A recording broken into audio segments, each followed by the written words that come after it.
एक बेहद ही बड़े और सुंदर महल में एक राजा थे जिनका नाम था हमजा। वे बहुत ही अमीर और आकर्षक थे। उनकी एक पत्नी थी, रानी शोभिता, जो बेहद ही सुंदर और चमकदार थी। वह हमेशा गहनों से सजी रहती थी।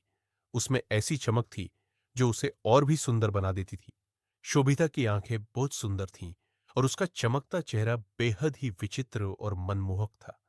हर कोई उसे पाना चाहता था, लेकिन इतना सब होने के बावजूद भी राजा हमजा उससे प्रेम नहीं करते थे। वह रानी का सम्मान नहीं करते थे, हमेशा रानी को ताने देते और छोटी छोटी बातों पर उससे झगड़ा करते रहते। रानी का इतना सुंदर होना भी किसी काम का नहीं था। रानी अपने ही महल में परेशान रहती थी। राजा हमजा उसे तंग किया करते थे।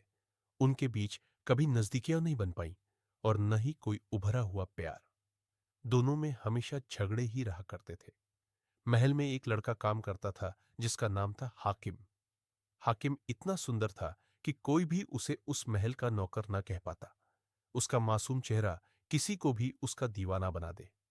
हाकिम को राजा रानी की सारी बातों का पता था, इसलिए उसे रानी से कहीं न कहीं हमदर्दी थी। वह रानी को हमेशा खुश रखने की कोशिश करता था। रानी शोभिता भी हाकिम को एक चाहने वाला समझती थी। एक दिन रानी अपने जेवर पहन रही थी कि तभी राजा हमजा वहां आए। उन्होंने रानी को पकड़ा और उसके सारे जेवर छीन ली और कहा, तुम इनकी हकदार नहीं हो। राजा ने रानी को बहुत सुनाया। रानी अब परेशान रहने लगी थी। वह राजा से प्रेम करती थी, लेकिन राजा ने उसके प्रेम की कभी कदर नहीं की थी। रानी शोभिता की आंखों में हमेशा आंसू ही रहते थे जब भी वह राजा के साथ होती थी। एक रात रानी कमरे में पलंग पर सोई हुई थी कि राजा हमजा वहां आए और रानी को हटाकर खुद लेट गए। रानी उनके पास बैठकर रोती रही और जमीन पर एक चादर लेकर सो गई। राजा को पसंद ही नहीं था कि रानी उनके पास भी बैठे। जब भी हाकिम रानी के पास होता, रानी के चेहरे पर मुस्कान आ जाती और हाकिम कहीं न कहीं रानी शोभिता से प्रेम करता था, लेकिन रानी इससे अनजान थी।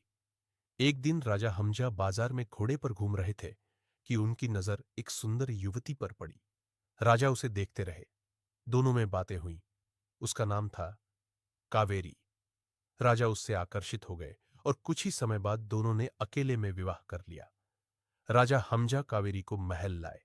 रानी शोभिता ने जब उन्हें देखा तो उनके पैरों के नीचे से जमीन खिसक गई। वह टूट चुकी थी। उसे कभी कल्पना भी नहीं थी कि राजा ऐसा कर सकते हैं। इस बार उसकी चोट बहुत गहरी थी। हाकिम ने ही रानी को सहारा दिया और समझाया। रात हुई।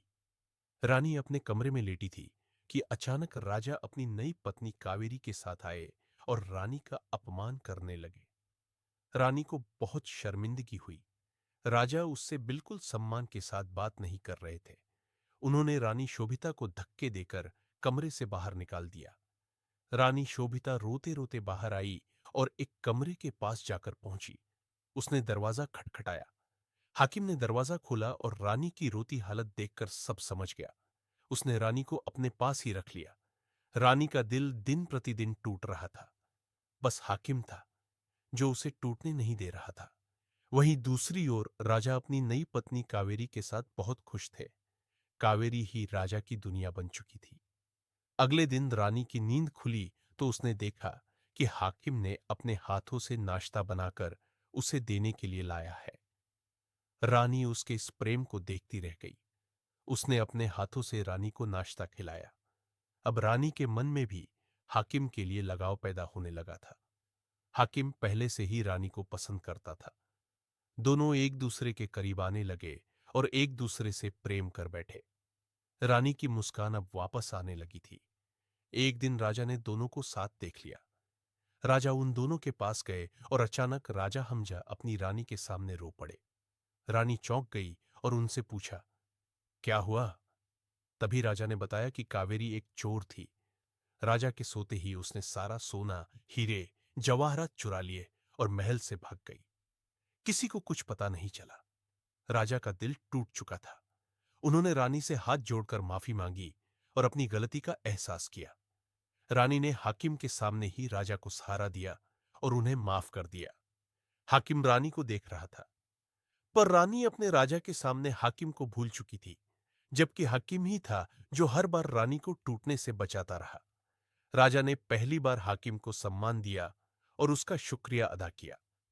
रानी अपना वह प्रेम जो हाकिम के साथ था भूलकर फिर से राजा के साथ साथ हो गई। हाकिम यह सब देखकर मुस्कुरा तो रहा था, लेकिन उसके अंदर कहीं एक गहरा दर्द था जो वह रानी से कभी कह नहीं पाया।